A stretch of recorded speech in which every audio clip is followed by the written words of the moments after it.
I have to say, I always was a curious person that wanted to know the why behind things. That has always been a part of my character.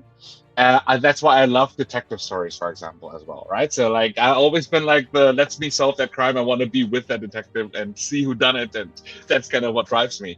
And strategy for me is a lot about that, right? Instead of just focusing on that little part that I'm seeing, I want to see why that is the way that it is. And only by understanding why that is the way that it is, I can make it better or not better, depending on what it is. But at least I know why certain things are like that.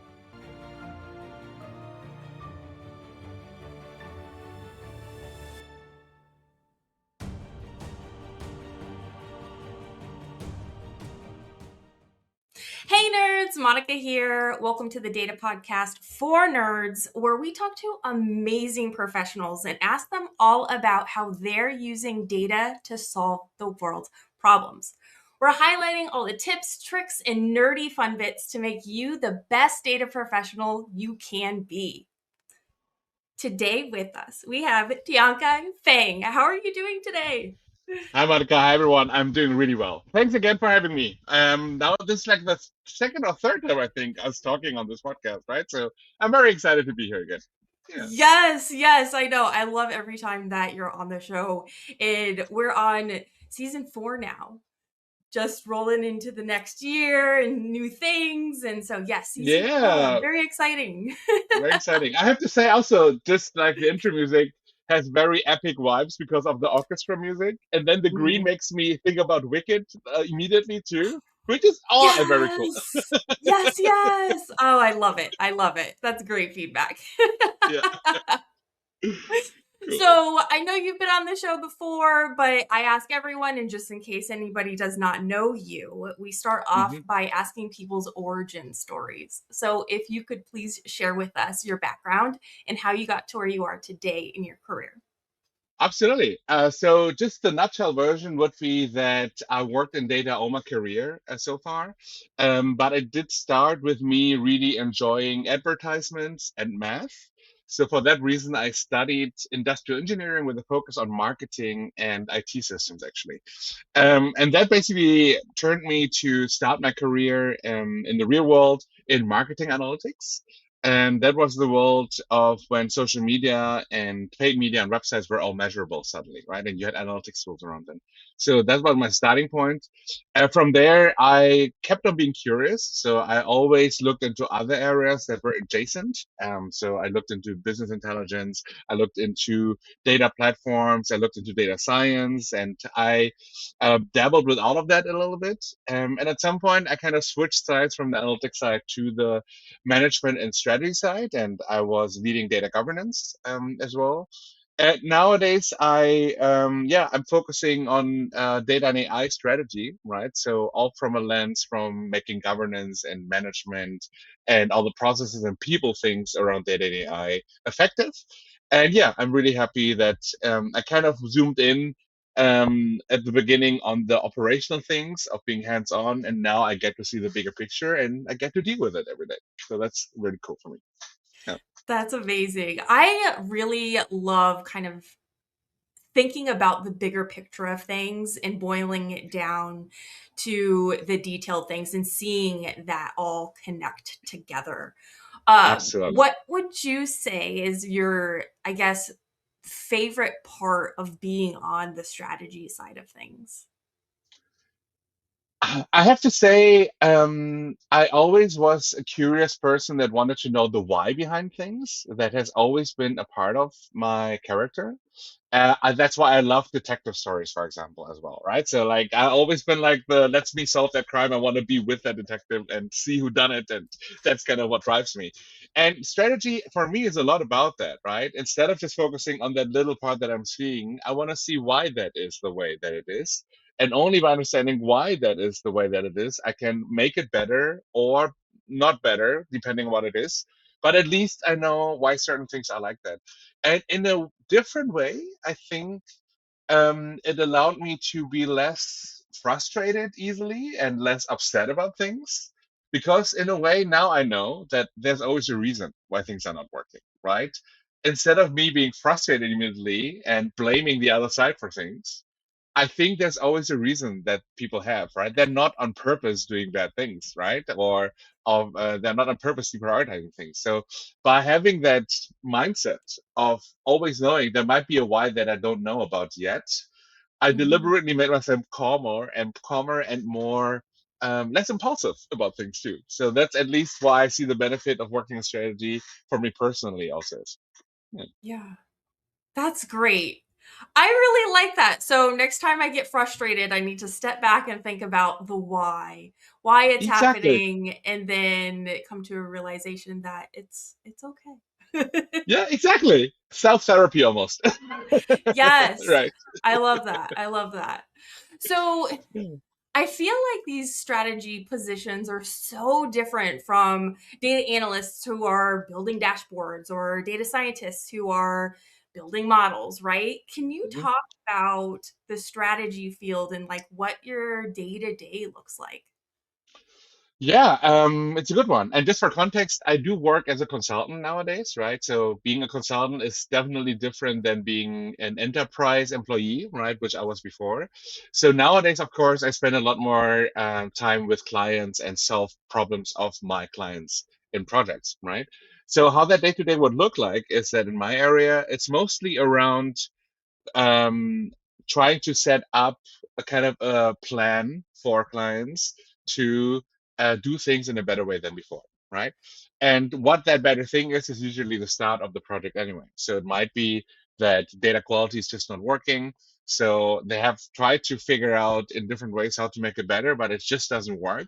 So now they bring me and my team in to figure out what are the root causes of why data quality is just not improving and how to sustainably keep that way and maintain it or optimize it over time in a much better way.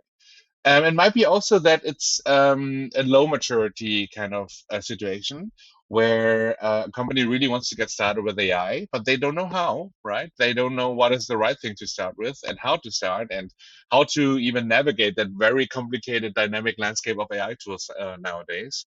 So we're trying to hold their hand a little bit, right? And tell them, look, what do you want to do with it first? Where do we see like incremental value first before you want to do a big disruptive change? Let's focus on what you can do now and let's gain the confidence in doing it first. And then you can try more risky and more disruptive things over time, but you don't have to do immediately like the big bang or whatever it is. So it's a lot of talking, to be honest, with people. It's a lot of listening as well, right? And it's a lot of trying to come up with good ideas on how things can work in the right way, and then helping to implement it with people that I would work with on my company that are then actually coding and developing things and implementing things. Yeah. Yeah. That sounds like a really interesting space to live in for sure. So while you're talking and coming up with ideas, brainstorming and such, you have your own specific tool set. I'm guessing there's like tools hmm that you use to help you with these tasks, right? Like talk about what tool set you have. Oh, that's a really interesting question. I don't think I've been asked that actually before. I mean, nowadays, the good thing is that generative AI tools are really helpful for these kind of things, right? So, I would say that, for example, to just summarize a lot of documents that I'm getting, I could use like a GenAI tool that really just give me the gist of it. Or the other way around, let me look up where all of this is mentioned and point to me to what the context is of this specific tool or area that I work with right now is being talked about. I think those are really where GenAI, like in my case, we use Gemini a lot, for example, and I use also sometimes Claude if it's more about writing, but those are, for example, the tools that I would use for that to make sense of things. I do like to mind map a lot too, right? So like to Okay. basically just associate my thoughts and build like the bigger picture of my web of thoughts, so to say. I use Xmind for that, for example, to really build those mind maps. It does have an AI kind of assistant now as well, which really helps. So it can actually almost start already group things for me a little bit more. It would suggest me how to actually sort my thoughts in a better way. That has been also really helpful as well. And then finally, Yeah, I mean, all the usual other tools, I would say, right? Like how to build Yeah. PowerPoints and how to write documents, and like those are the usual ones. But Yeah, that's it. yeah. Do Yeah. you use any kind of like Kanban boards or Trello boards or anything like that when you're doing like brainstorming or kind of moving tasks throughout progress? Yes, you're right. I think that would be like typical project management tools, right? We do Yeah. use them as a project team. I Mhm. don't actually have, I would say, my own productivity based one. I kind of just only have like a very simple to-do list, honestly. And that to-do list is just being reviewed every day. And I try to just scratch things off every day, right? So that's like kind Mm, of my way of not over complicate my own workload because there's enough project management I have to do for other things. So for my own tasks, I just have that list and then finish the list, and the next day there's a new list, and that's basically how I work. Yeah, yes, I absolutely love to-do lists. yeah, Sometimes are you the type of person that writes down on the to-do list and directly crosses it off just to, have that exactly. thing done? It's so satisfying to see everything just crosses off, right? Oh my God, oh, I achieved so much, right? I crossed all of that off.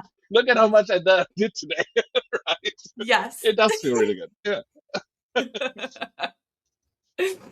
All right, so we've already started talking a little bit about AI. So I want yeah, to transition into our fun bit section at this point. absolutely. Yeah, So, first of all, you have a new book, your hmm, Humanizing AI Strategy. exactly. And what's very exciting is that I just saw that it's included in Gartner's 2026 reading guide. So, very excited to Yeah, pick up this book and start reading it. But can you please tell us about the book first? absolutely. So, Humanizing AI Strategy actually is a book where I'm making the case for being more human centric when we start implementing AI, because inherently it's about human beings using AI for the good of other human beings. And I don't want people to forget that, right? Because it's so easy to forget that. Plus, there are so many bad intentioned people that are using it for bad things, that not only do we have to be more intentional about how we use AI, but we also have to make sure it's safe and that we are counteracting towards those that are using it for bad things. It also is a sequel to my previous book called Humanizing Data Strategy. And in both of these books, I'm using a framework called the 5 Cs, which is basically a list or a framework for making, in a structured way, AI and data more human centric. And they stand for competence, collaboration, communication, creativity, and conscience. And I basically sort all of the little nuggets of advice and ideas that I have about how to be Centric under these 5 Cs to then basically hopefully make it memorable for everyone who reads it to think about it next time when they are implementing or working with AI on how to actually keep it human centric and thereby making it good for the humanity, right? So that's kind of the idea. Yeah. I love that so much. What what got you into the human side of things initially? Does it come Yeah. from your background in marketing maybe? Oh, probably. You're right. I mean, so I do think there, even before, and because I mentioned at the very beginning that I really loved advertisement, I was fascinated as a kid already on how these little videos and jingles would create the feeling of wanting to buy the product. So I already wanted to look behind the scenes, but I was fascinated by it, right? So why does it work that rationally it's just moving pictures and moving sound, but it has different impact on people, how they feel about things. So emotions suddenly appear, right? And that is something, you're right, that I really kept in marketing analytics too, where I always was wondering what do the numbers mean in terms of understanding the customers, right? And understanding the consumers out there of why they behave the way they behave, right? And when I then moved in different areas, especially now in strategy, I realized that when we look at that bigger picture around data and AI, a lot of the failures come from human factors, right? So Mhm. it's usually like a lack of collaboration, a lack of knowledge, the organization being very siloed and stuff, and all of that then leading into bad decisions by human beings, and they cause technology to not work, right? And then we all blame that the technology is the bad one, but actually it was all the human beings around it that were not actually working together to make it valuable in the end. So that is, I think, my main reason why I write about it, right? Where I think that we should not treat the human side of things as a weakness of any project or initiative anymore, but we should deal with it more with intention and use the human needs and human side of things as a strength, because once we see it as a strength, then we can play into it and we can then actually make real change by making people catalysts or kind of ambassadors for things to actually make a change for the better. Yeah. Yeah. That's really interesting. You and then you brought up ads and the moving pictures, but also the music, right? Yeah. Is that what got you into music too? If any of you don't know Tiankai, he's the data maestro, by the way. Yes, you coined that term. I will never forget that. Yes. I love being a data master. Yes. um, no, I mean, yeah, in a way, I think I started playing the piano when I was 5. So I'm sure that that actually caused me to look at Mhm. music a different way, because I knew that just by moving my fingers on this instrument causes sound to sound good or bad. And why is that sounding good and why is that sounding bad was something that already kept me busy when I was very little. So when I was basically older and saw advertisements, of course, that was one of the associations. I'm like, huh, it's just music, right? Then why does it actually make me so emotional about this? And what is the reason why all that works? So that is, I think, definitely one reason. Another one also being what got me probably into storytelling as well, right? Of trying to write books and keep it in a certain way that is reading and engaging to read, right? And that works by telling it in stories and having a certain sequence and telling it using a certain writing style. I think all of that plays a big role in all of this, right? I think you're onto something there. I think this being fascinated by ads, it was just one reflection of who I am and what I like to think about and philosophize about. Yes. Yeah. I love how when you look back at your entire career, including your childhood, everything starts really connecting together and Yeah. working together.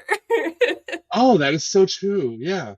I mean, I love how you call it the origin story, because it's like almost like all of that made sense. It made me the person I am today. So it's like literally the origin story of me, right? So yeah, very cool. Yes. Absolutely. Yeah.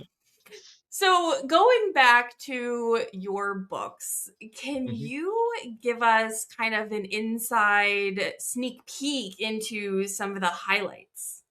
Absolutely. So I think when we think about competence, for example, right, in humanizing AI strategy, I talk about how AI literacy is not the same for everyone, right? Where AI literacy just became one of those buzzwords that is now a key skill to have in the next 10 years or something. And I agree that everyone needs to know how to deal with AI, right? But I think us all panicking to learn everything and us all becoming machine learning engineers is not the right way, right? That doesn't make any sense really to do that. So the question is, what is the right way? And I, for example, then think about, and did some research about what kind of AI literacy efforts are out there already. And there's this working group in Europe funded by the European Union that has come up with an AI literacy framework, where they basically say there are 4 different ways of interacting with AI, right? There's engaging with AI, there's designing AI, there's creating with AI, and there's managing AI, for example, right? And if we think about different jobs and different roles that people have, not they usually are more tend have a tendency towards one of those 4 elements of how they interact with AI, and that is what we should focus on. And once we are reflected enough to know what our interaction mode in our job with AI will be, we can learn and upscale ourselves in that direction to actually make it work. Right. So a marketing manager is probably more of engaging with AI type, because they would just ask AI some questions and to get customer insights, and that works. While a machine learning engineer actually is more designing AI, right? Because they're actually creating the model and they're actually are the architect behind how that AI will behave and work in the end. So those are the things I think, for example, where we can think about it. Another thing that I talk about is creativity, which I think is very relevant nowadays, right? The whole topic of, is generative AI actually creative? And what does it mean for human creativity, right? So I break it down actually into kind of two parts when we think about creativity, because one is the actual ideation of coming up with new ideas, and the other part is actually producing the output of it, right? So, like me thinking and writing lyrics in chords down, and then actually recording it and actually making it something that other people can listen to is two steps, right? Normally. And the thing is that when we think about what AI can do, it definitely helps with the execution and the output side of things, right? Because it's so easy now to just prompt it, and it can lightning fast generate the thing that you want to have just out there, a picture, a text, a song, right? It pops up immediately within seconds. But that also means that when we think about the ideation part, the human originality is not beatable by AI, because we all know that AI is learning from other people's creative output most times, right? So all it does, it can only mix and match those things and come up with incrementally new things, but it's not really new original ideas, right? So the new originality has to come from human beings. And that is the part where, if we think about now the output being faster, then that gives us actually more time to think and be more original than before. And it forces us to be more human, actually, because the creativity that we actually need for the world is the human original one and not just the incremental one by AI. So I basically make a case for it in that book too, and think about all the creative work that exists and give it a little bit of a different spin of how we should look at this and how we can actually treat it in the right way and not be either too extremely excited about it, but also not too extremely upset about it, but find that middle ground, right? Of seeing it as an opportunity that we should use to a certain extent in a creative way. I think those are like two of my main highlights, for example, right? There's a lot of other nuggets like this in there, but those are things that I every day actually keep thinking about because I have to deal with it so often. So those are the topics I like to think are my highlights. Yeah. Yeah, those are really, really great highlights. I know that you can talk about this topic for so long, and you do so in so many different platforms. And Right. specifically, I wanted to ask you about your TEDx talk and how Oh, that was. I think that's so wonderful. I've always wanted to do a TEDx talk as well, and hopefully I can do one day. But yeah, yes, what it's was your not too late, right? You experience can always like? try. Yeah, that was very special. I think it was one of the hardest thing I ever had to do, I have to say. But I was so glad that I did it, and I also don't really want to do it again. Like it's one of the things where. So the reason why I'm saying this is, when you are selected as a TEDx talker, you have to meet certain standards, right? And those are really hard. So one of the standards being that you should use as little PowerPoint or any visual anchors as possible, right? Because you as the speaker is are now the focus and not whatever is on screens, right? Meaning that most of the talk you need to literally just remember, right? And those talks are like 14 to 18 minutes long. I was more towards the lower end, but 40 minutes of text is still a lot of text to remember, right? That I first of all had to just start memorizing something, right? I felt like I was a crazy person rehearsing for it, because everywhere I went, I was just mouthing the words everywhere because I had to like repeat over and over and over again. That was like very Yes. difficult. But you also get actually speaking coaches for TEDx talks. So you actually get professional help, and I learned so much from those, right? Like they told me about how to use my hands more, how I stand on stage to show stability, when I need to move to indicate that things are moving, when to use dramatic pauses between sentences to let people breathe and think about what I just said. All the things I basically learned, and they are still until today like a lot of things I think about when I prepare for talks. That I use the methods and the tricks that basically I was taught. But this having said, right, that's why it was such an intense time for me, and being able to stand on that tank stage was very, very special for me, and I'm really happy that it now is in the world. but I also don't want to go through all that pressure and all that effort again because it's so hard to do it. It is so much easier to have the bullet points on the PowerPoint already, and I don't have to remember everything, right? Just this out of laziness. So I'd rather do that again than having to remember 40 minutes of text again. Basically. So That's that's yeah. wild. I did not know Yeah. that that much stuff Yeah. was involved and you got the coach and all of that. That makes me even more Exactly. excited to do one, to be honest. Exactly. I do think you would be really good at it too, though. Like, I mean, you already are a natural good communicator. I think if you would go through that TEDx boot camp, you would take it to such a high level. It would be probably amazing, right? It's like, I Oh, mean, I think you would be. It would take you so to the absolute unbeatable level. that's so fun. And there's no teleprompter or anything. It's just straight from your brain. No. Look, I mean, the thing is that because it's recorded, it's treated as an event, and then it's live recorded, but basically it will be edited for the public TEDx channel, right? Mhm. And every one of us six speakers that were on there on that night, we all had our little blackouts where we just forgot where we were, or we spoke the sentence and started with the wrong word, so now we had to start the sentence again.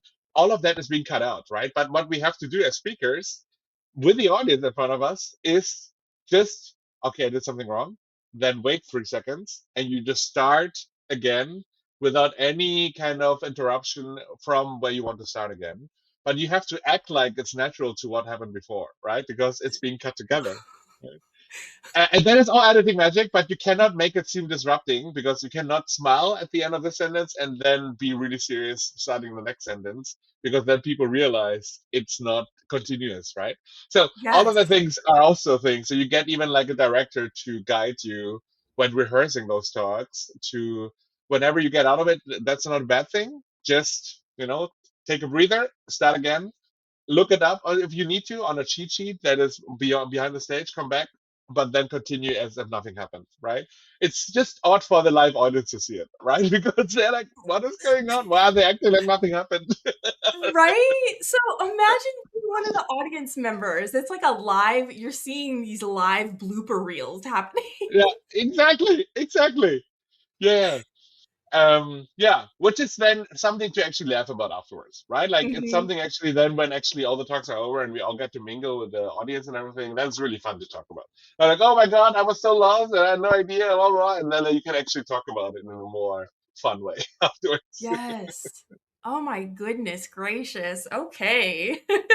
Now Yeah, I'm like, oh, maybe not. No, I'm still excited about yeah, of course you are. Come on. it. So, one question that I ask all my guests is how they like to learn new things, but I'm going to put a slight spin on it because of your book, and we're going to talk about AI. So, if Yeah. somebody's interested in learning Gen AI, right? What what resources would you point them to? Ironically, I would actually say use any of your favorite AI tools that are out there, like the big ones like ChatGPT or Claude or Gemini, whatever you use, and start assessing what you know about Gen AI already and then look up what you think you know the least about and then focus on that point because you can always now ask your chatbots to curate a certain level of knowledge to you to at least give you like a glimpse into things and it really helps you to spot what you're missing, right, and what you need to focus on. So I think that's always a great starting point nowadays. Even for me, I use now gen ai a lot to help me learn things by just checking with myself and having a conversation with the bot to then realize, okay, this is what I don't know least about. I'm going to zoom in on that. And then I will look up proper literature around it, right? Like books or like articles and on-demand courses and these kind of things. But it does help me first to find what I really want to have. So it helps me curate basically my learning journey about how I do it best. Um, and then I think the only other advice I would give is that there's too much theory around it. Like there's so many AI books, and mine is honestly just one of them nowadays because every day there's like thousands of new AI books out there. You have no idea anymore how to read the right ones. But what is really important, I think, is to use it yourself, right? To turn it into practice I saw this really great quote that I keep really think about now, which is just by reading about water, you cannot know how to swim, right? So it's like you can learn all the theories around it, but you still have to do it. Otherwise, you're never actually knowing what all of that was about. So never stop interacting, right? I mean, do it with low stakes and not make any life-changing decisions with AI, right? But if you don't try things out, you will never be able to actually say that you know about this. So it's important to just try it out. So find a balance between the theoretical knowledge and actually using and interacting with AI. I think that would be my other big advice. Yeah. In, say, someone's completely new to interacting, is there anything that you can share around, say, like prompt engineering, like the right way to interact Yeah, with it? that's a great idea. Yes, I mean, I would say there's so many prompt templates you can look up nowadays. I think that shouldn't be the problem. Also, just try it out, right? Try out to use a prompt to see what happens and then tweak that prompt into realizing what else is out there. I think what being good at prompting taught me is how I can write down my own thoughts and intentions in the clearest way possible, right? So in that way, it actually made me a lot sharper. It's really quite amazing. What I think now having to trying to prompt and write as little amount of prompts as possible to get to my goal, how it forced me to be so good in my thoughts now.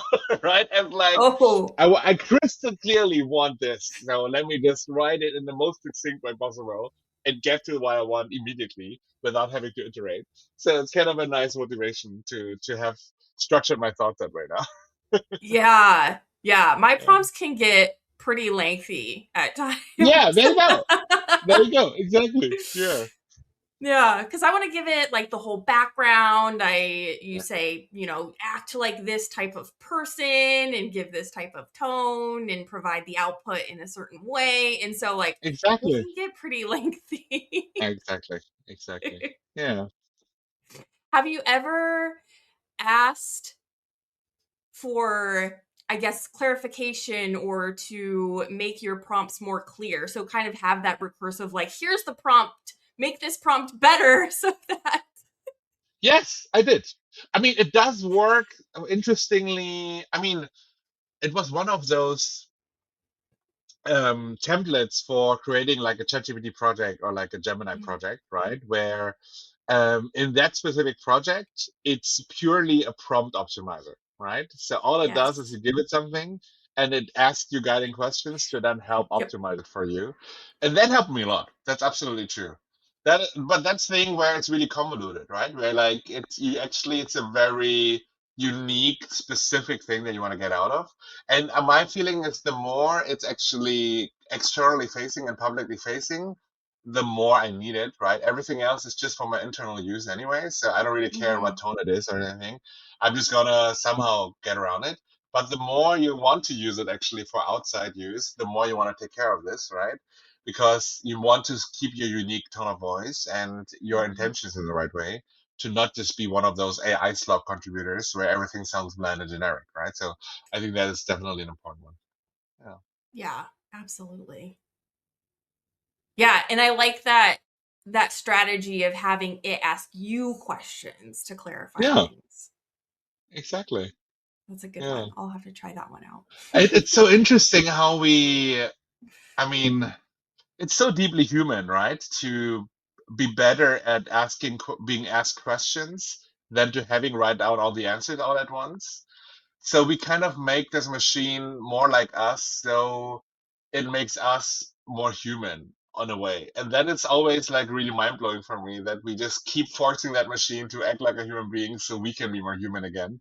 Otherwise, we wouldn't feel like be more machine because we would write down everything all at once, which is what a machine would do, but not what a human being would do. So it's like always a contrast, right, of our interactions with AI to be in that mode of, yeah, how to make ourselves more or less human. Yeah. Yes. I love that. So, do you have any advice or recommendations for any folks out there that are trying to get into the data space or the data strategy space? Yeah, I think, I mean, as I mentioned before, having naturally the skill set or the trait of being a curious person and wanting to understand the bigger picture is definitely a great trait to have that will naturally make you fit into the data strategy space. Other than that, I think data strategy is also a space where you need to be a great communicator, right? Because you have a lot of stakeholders that you need to work with, but you also need to put down strategies on paper that can neither be too long nor too generic or abstract. So finding that balance between not being too long but also still specific enough takes a lot of communication skills from you on how to do that right. And lastly, I think all the data strategies that are good that I know are not actually just horizontal. They have one certain area that they're really deeper into compared to all the rest, although they know the basics of the rest, right? And they give data strategy then that spin of looking at from that angle. For me, it would be from a data governance angle, for example, right? So I would use that to look at everything else. Although I do understand data engineering and data science a little bit as well, and I know how to connect the dots, but I do look at it from that angle. Another one might be more of a data engineering angle and looking at data strategy. But all of those angles are valid, right? They just bring us to that point of how to build a strategy in a different way. So no matter where you are at right now, it's fine if you have one focus and you build up the bigger picture around that. But never stop learning around the other areas, right? And build on the expertise you already have. That would be, I think, a great entry into data strategy. Yes, that's wonderful. Yeah. Well, thank you so very much, Tiankai, for coming on the show and sharing all the wonderful things about what you've been up to these days. If any of the folks have any questions for you, where can they find and or follow you? Just go on LinkedIn. I think I'm always happy about any feedback and any people reaching out via LinkedIn. I do have my music that you mentioned on my YouTube channel as well, so people can check that out. There's also still the dance video on there, right, that you and I did about the data dance moves. So that's Yes. a special experience also. Um, and yeah, I think that's basically it. I did start a Substack account, but I haven't done anything there yet, so I don't want people to go there yet. Maybe later on. Okay, Yeah, that's fair. exactly. Yeah. Well, thank you again. And as always, folks, happy learning. Thank you for listening to this episode of the Data Podcast for Nerds. Please don't forget to like and subscribe. Also, if you want to transition your career and become a data professional, follow me on LinkedIn for even more tips, tricks, and nerdy fun bits.